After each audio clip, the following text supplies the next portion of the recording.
gathering some stuff to make some tinctures. First, I'm gonna grab some spearmint. Spearmint's great for nausea, it's great for gas, it's good for headaches, tooth pain, and stinky breath. It also helps with gastrointestinal issues and cramps. And spearmint has a distinctly different smell than that of peppermint. And when people are talking about mint, they're usually talking about one of the two. Although Heal and also Larium preparium are in the same family. And they have this distinctly blocky, like square-like stem that you can see. But the difference between spearmint and peppermint is that spearmint is usually lighter green and peppermint's usually darker green, and peppermint usually has more of a purple presence in its stem. And they have a distinctly pungent aroma and flavor. Yep, that tastes like Wrigley's. That's spearmint. Peppermint's usually a lot stronger and can actually make your mouth go numb, which is why it's good for tooth pain. Man, there's just mugwort absolutely everywhere. Oh my gosh, have you ever tried yellow wood sorrel? This stuff right here, it is so good. People call it pickle grass. It will make your lips pucker. Ooh, that's a good one. Gonna get some of this mugwort because I like to have really cool dreams, and it's a cool smoking blend that you can make and enjoy. It's also great in teas. Just be careful because it can really cause stomach cramps in women who are pregnant. Probably seeing a ton of Dutch clover everywhere right now. This stuff is great. It's a blood detoxifier, and it's also really, really good if you make a tea out of it. Even babies can take it to help quell a fever. This is echinacea, or the purple cone flower. This guy is absolutely fantastic for your immunity. It helps with your immune system and helps regulate it, keeping you from getting sick. Yeah, and here's some peppermint. See, look at the purple stalk. And it has a really, really distinct flavor. I just took a bite of this, and man, my mouth is numb. The mighty mullein. It's also cowboy toilet paper. You can wipe your butt with the leaf, or you can smoke it. It's a great expectorant. It helps knock out phlegm from your lungs. Also, the yellow flowers, when turned into an oil, are great for ear infections and ear problems. Right next to it, we have the amazing pollinator yarrow. This is a styptic. It helps bleeding, and it feeds lots and lots of critters. Blueberries are absolutely loaded with antioxidants, and they're one of the best things for lung regeneration. So if you spend a long time smoking, try adding these to your diet. That goes for apples as well. Snap peas are loaded with iron, which makes you heal wounds faster. They're also loaded with vitamin K. They're fun to eat, and they're good for your bones. The mighty pollinating passion flower produces fruit called passion fruit, and it's also a sedative. And it's a great alternative to use instead of that nasty ADHD medication that they give kids.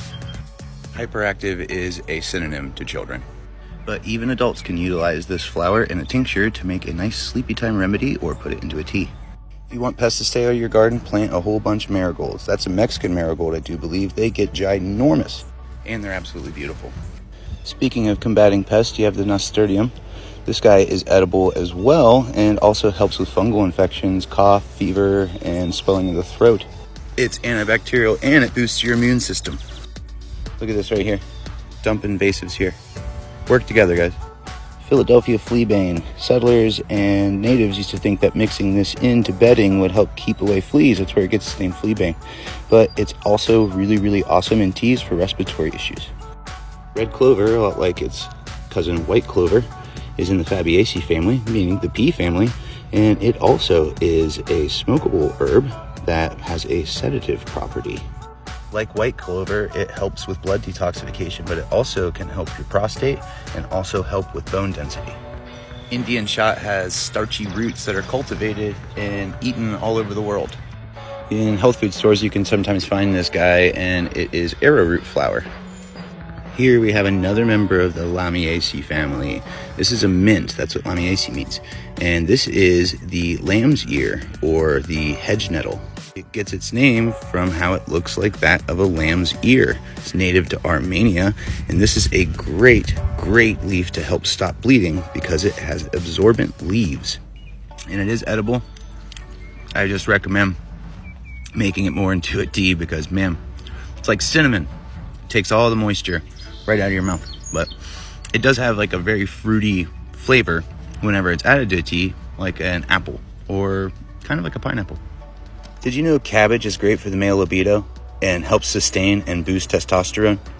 Did you know by shaking your corn you help pollinate it, getting the two male and female parts to pollinate by jostling the pollen down from the top into the female part. This is purslane, and purslane is one of the most nutritious plants on the planet. It's an A species, at least that's like what I like to call them, because it's full of vitamin A, C, and E. A lot like my foot looks, this leaf looks. This is lamb's quarter, or goosefoot. It gets a whitish little bloom at the top, and you'll find it just like popping up randomly all over your garden because it loves disturbed soil. But this guy is way better for you than spinach. Curly dock is in the buckwheat family, and these seeds can be taken and they can be turned into bread. This is a sweet gum tree. This is a sweet gum leaf.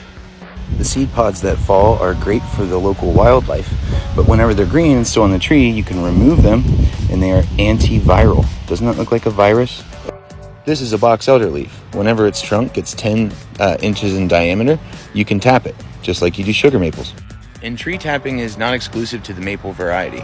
Actually, you can tap a lot more trees than you would ever expect. Not only can you do maples, but you can do black walnut, you can do hickory, you can do birch. This is a riverbank grape.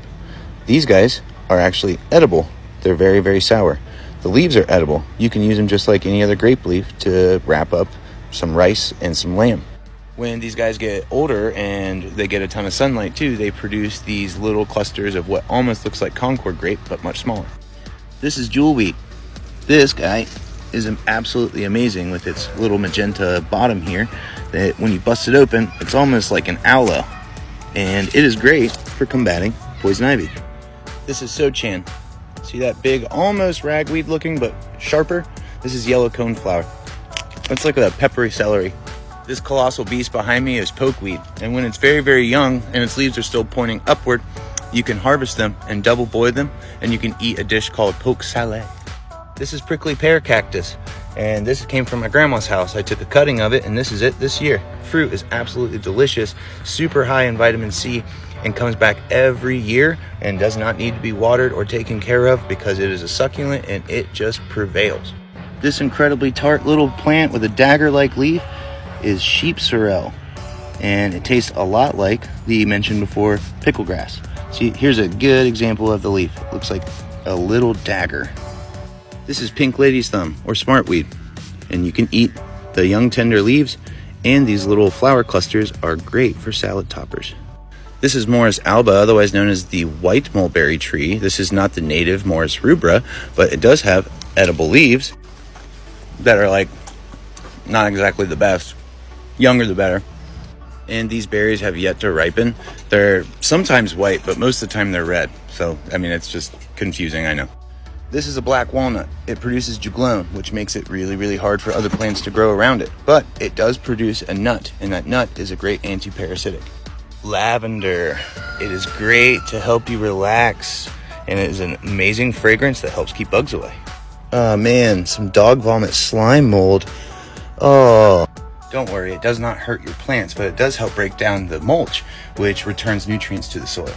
Burdock. Look at this guy. So at the base of this, when it gets real big, it'll have a potato stick that you can eat. It's the stalk, and then at the very bottom of it, the root is actually full of pretty much every vitamin and mineral that you could ever ask for.